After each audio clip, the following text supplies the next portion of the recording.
அன்பு எல்லாருக்கும் தேவைதான். இந்த நாட்கள்ல சிலவங்களை எல்லாம் யோசிச்சு பாருங்க, பயங்கரமான வேதனையோட இருப்பாங்க பாருங்களேன்.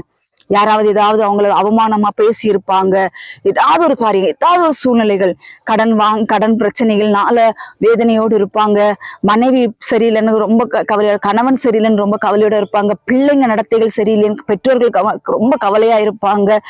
பல கவலைகள், பூமியில மனிதர்களுக்கு பல கவலைகள் சூழ்ந்து கொண்டிருக்கிறது.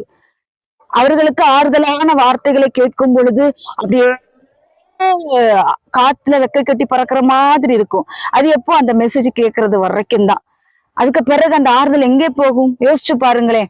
இதே இது நீ பூரணப்பட்டவளாய் கிறிஸ்துவுக்காக ஜீவனை கொடுக்க நீ ஆயத்தமாய் உன்னை பரிசுத்தமாக்கி கொண்ட பின்பு அந்த வார்த்தைகளை நீ கேட்கும் பொழுது அந்த வார்த்தைகள் உன் இருதயத்துக்குள்ள நிலைத்து நிற்கும்.